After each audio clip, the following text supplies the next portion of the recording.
하나님 말씀입니다. 앉으신 채로 경청하십시오. 누가복음 1장 5절에서 7절과 13절에서 20절 말씀입니다. 신약 성경 85면에 있습니다. 신약 성경 85면 누가복음 1장 먼저 5절에서 7절 말씀을 제가 받들어 읽습니다. 1장 5절부터 제가 읽습니다. 유대왕 헤롯 때에 아비야 반열에 제사장 한 사람이 있었으니 이름은 사가랴요 그의 아내는 아론의 자손이니 이름은 엘리사벳이라. 이 두 사람이 하나님 앞에 의인이니 주의 모든 계명과 규례대로 흠이 없이 행하더라. 엘리사벳이 잉태를 못함으로 그들에게 자식이 없고 두 사람의 나이가 많더라. 아멘.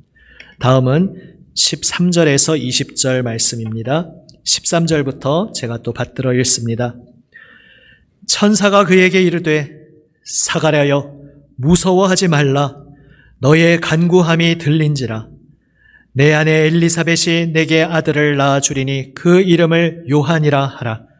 너도 기뻐하고 즐거워할 것이요 많은 사람도 그의 태어남을 기뻐하리니 이는 그가 주 앞에 큰 자가 되며 포도주나 독한 술을 마시지 아니하며 모태로부터 성령의 충만함을 받아 이스라엘 자손을 주 곧 그들의 하나님께로 많이 돌아오게 하겠음이라. 그가 또 엘리야의 심령과 능력으로 주 앞에 먼저 와서 아버지의 마음을 자식에게 거스르는 자를 의인의 슬기에 돌아오게 하고 주를 위하여 세운 백성을 준비하리라. 사가랴가 천사에게 이르되 내가 이것을 어떻게 알리요? 내가 늙고 아내도 나이가 많으니이다. 천사가 대답하여 이르되 나는 하나님 앞에 서 있는 가브리엘이라. 이 좋은 소식을 전하여 내게 말하라고 보내심을 받았노라. 보라, 이 일이 되는 날까지 내가 말 못하는 자가 되어 능히 말을 못하리니 이는 내가 내 말을 믿지 아니함이거니와 때가 이르면 내 말이 이루어지리라 하더라. 아멘. 기도하시겠습니다.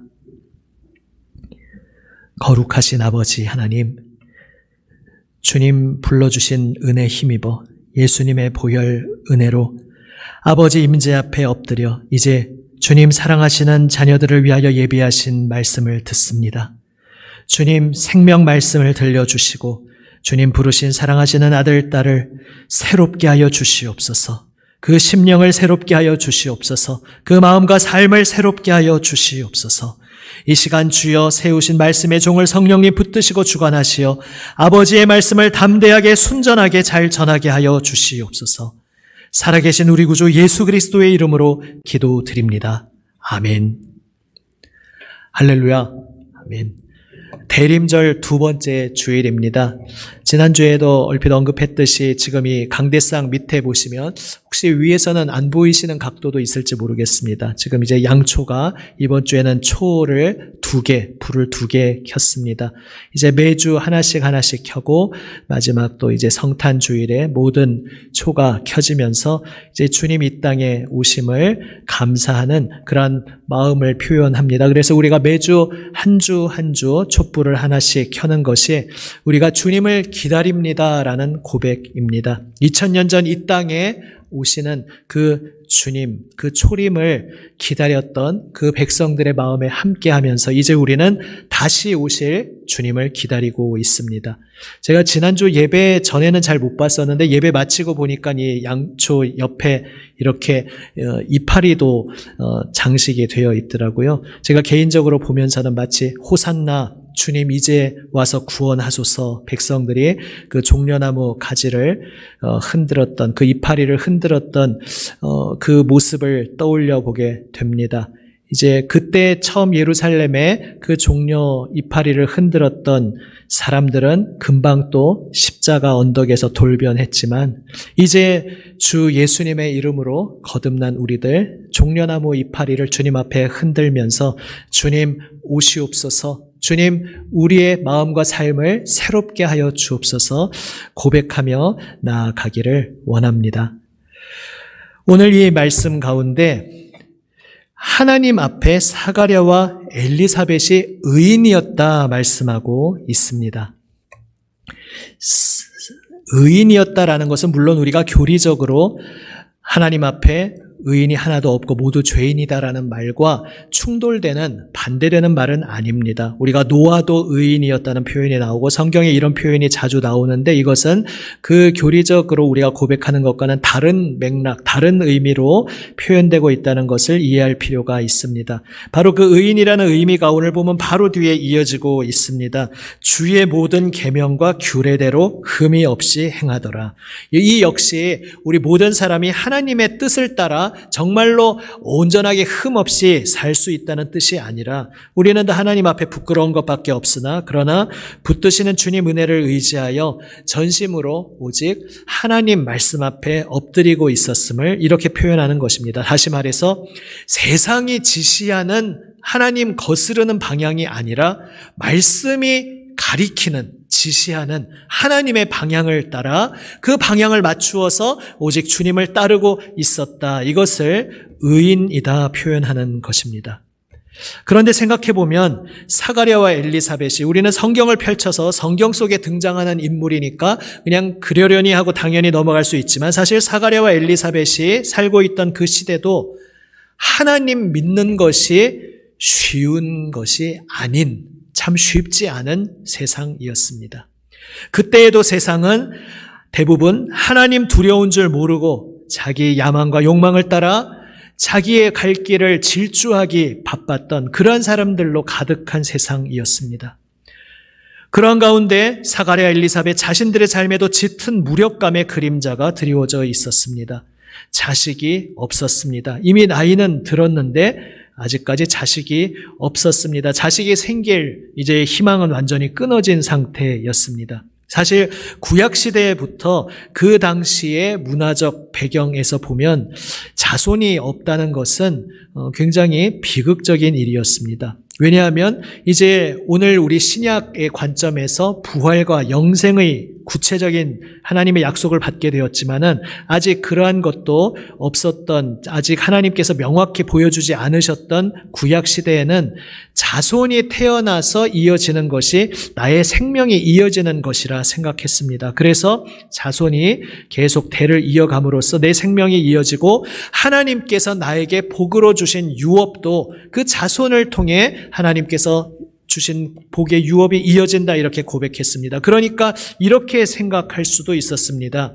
자손의 대가 끊긴다는 것은 하나님의 복의 자리에서 내가 끊겼다. 이렇게까지 생각할 수 있었습니다. 그러니까 그런 관점에서 생각해 보면 사가랴와 엘리사벳에게는 미래가 없는 인생이라고 그렇게 생각될 수도 있는 인생이었습니다. 그러나 물론 사가랴와 엘리사벳은 그런 생각으로 살지 않았습니다.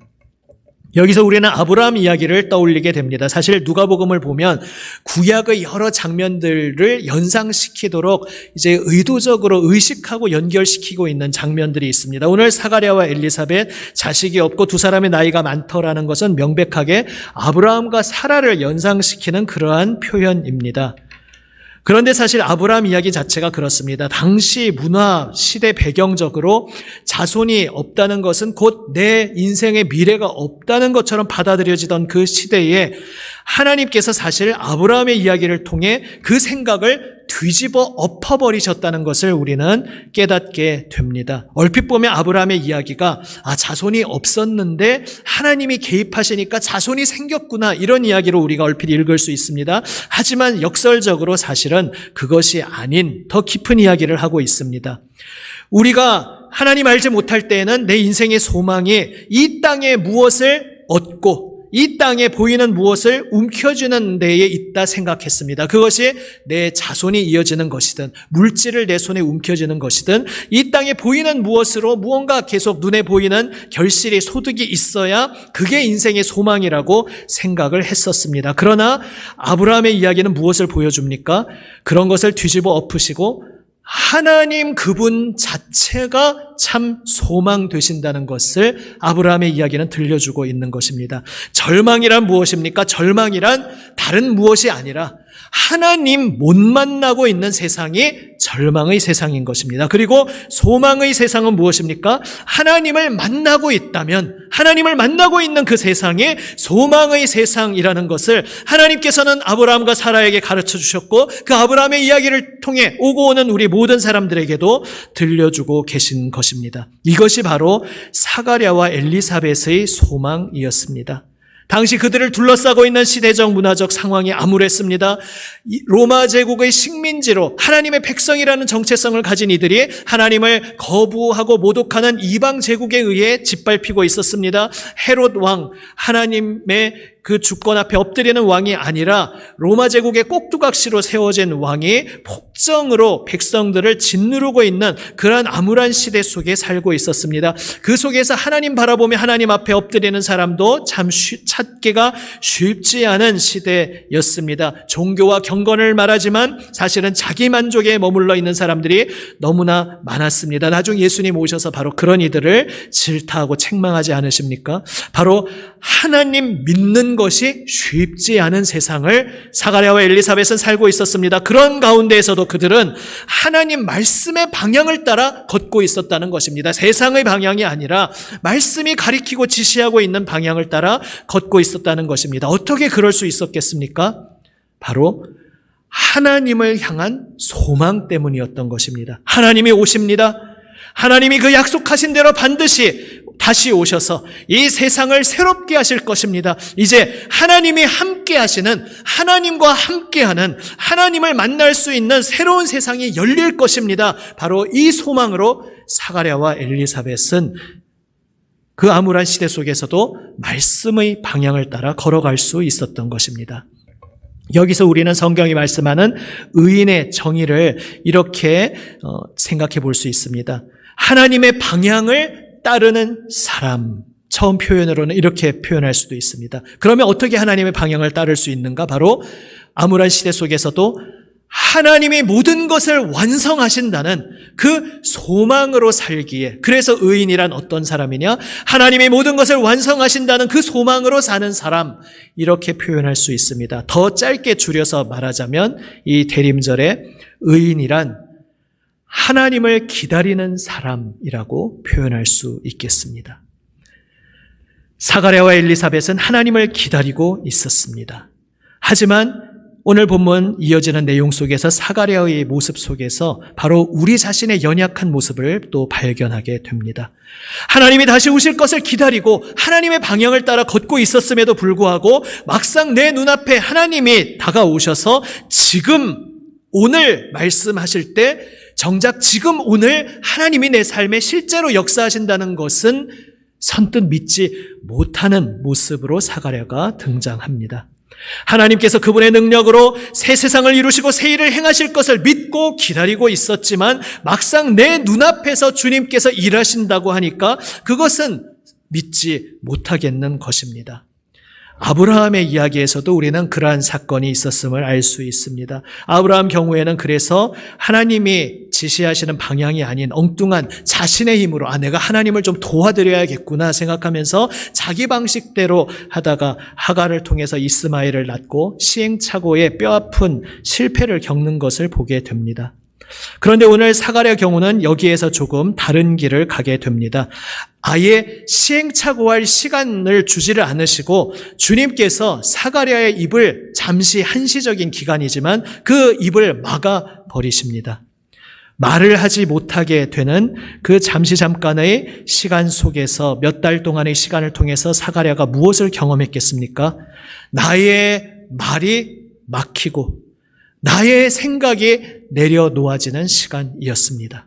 주님께서 일하시는 앞에서 그전에는 내가 주님을 믿는다고 생각했지만 분명히 순전하게 주님을 믿고 기다리고 있었지만 나도 모르는 사이에 나의 말이 앞서고 있었구나. 내 생각이 앞서고 있었구나. 그 모든 것들을 다 돌아보면서 이제 주님께서 서 계시는 앞에서 주님께서 일하시는 그 앞에서 나의 말이 내려놓아지고 나의 생각이 내려놓아지고 주님 앞에 잠잠히 엎드리는 몇 개월의 시간을 그는 가지게 됩니다.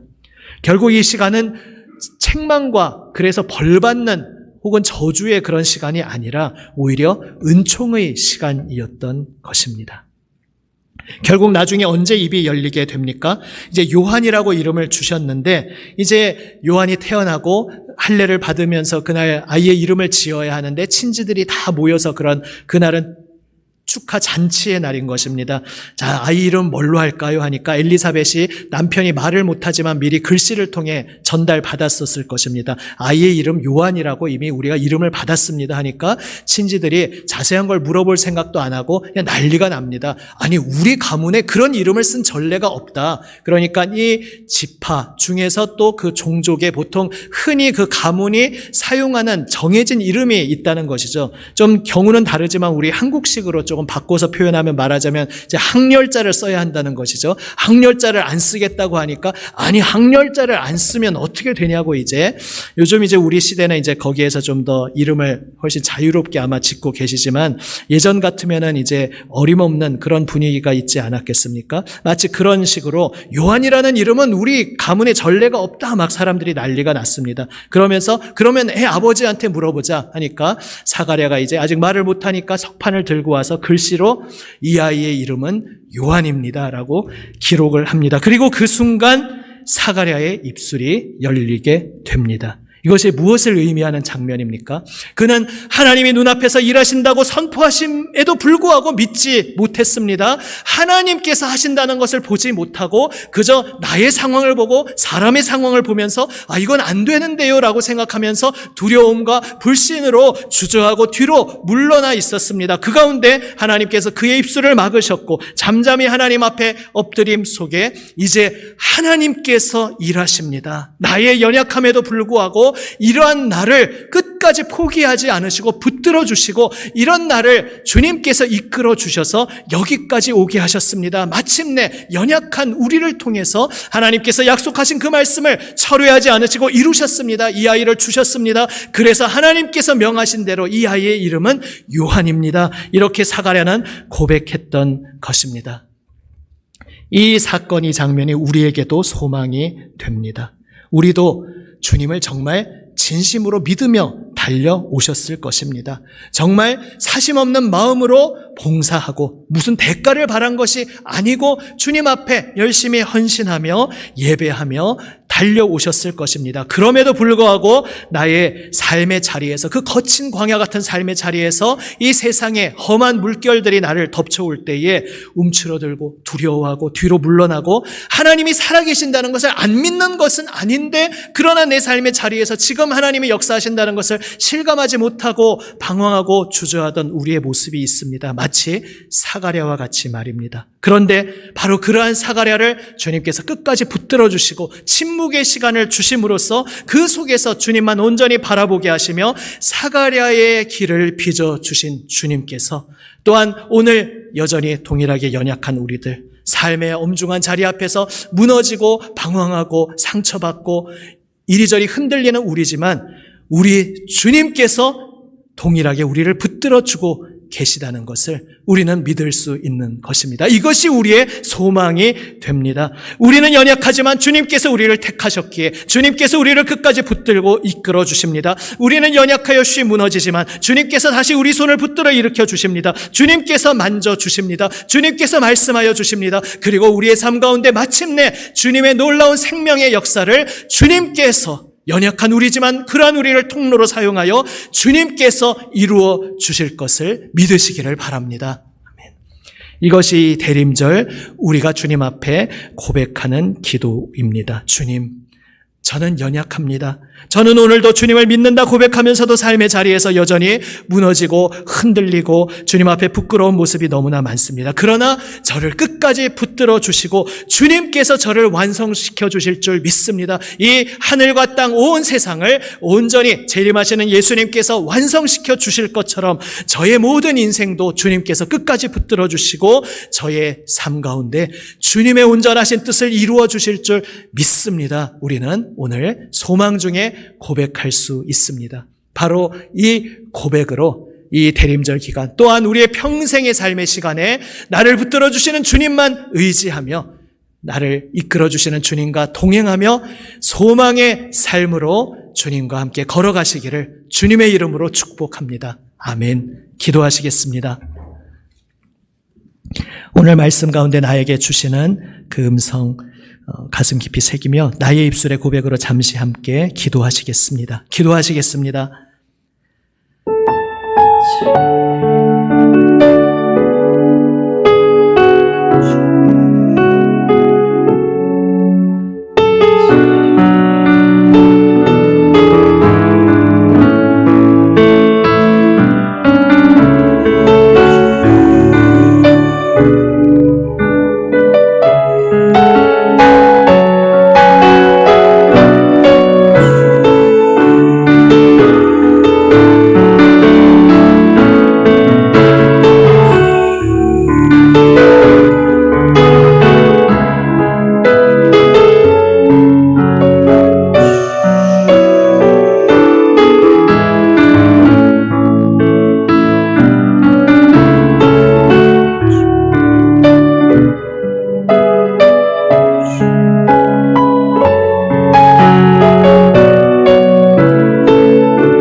아버지 하나님 감사합니다. 연약하고 주님 앞에 부끄러운 것밖에 없는 저희들이지만 주님께서 주님의 새 생명을 저희에게 주시고 눈을 들어 주님만 바라보며 소망하며 기다리게 하심을 감사드립니다. 주님 은혜로 새 생명 받은 저희들 주님 말씀의 손길에 붙들려 이 길 걸어가면서 아버지 순전한 마음으로 주님을 예배하며 봉사하며 걸어갈 수 있도록 그 모든 것도 주님께서 은혜로 이끌어 주셨음을 고백합니다. 주님 그러한 가운데에도 주님 저희는 연약하여서 저희의 삶의 자리에서 너무나도 쉽게 무너지고 흔들리지만 아버지 그러한 연약한 저희들을 끝까지 붙들어 주시고 주님께서 완성시켜 주시고 아버지 하나님 저희를 통해 주님 온전하신 주님께서 마침내 주님의 선하신 일을 완성시켜 주심을 또한 감사드립니다. 주님께서 일하심을 고백합니다. 오직 주님을 신뢰하고 주님 앞에 엎드리는 일을 붙드시고 아버지 하나님 부족하고 연약하여도 주님께서 채워주시고 주님의 일을 이루심을 믿습니다. 주여 감사드립니다. 아버지 하나님 오늘 연약한 모습 그대로 오직 주님 앞에 엎드리는 하나님의 사랑하시는 자녀를 주님 긍휼의 손길로 붙들어 주시고 말씀으로 새롭게 하여 주시옵소서. 눈을 들어 주님을 바라보고 주님을 기다리고 주님을 소망하며 주님과 함께 걸어가게 기쁨의 발걸음으로 한 걸음 한 걸음을 내딛게 하여 주시옵소서. 살아계신 우리 구주 예수 그리스도의 이름으로 기도드립니다. 아멘.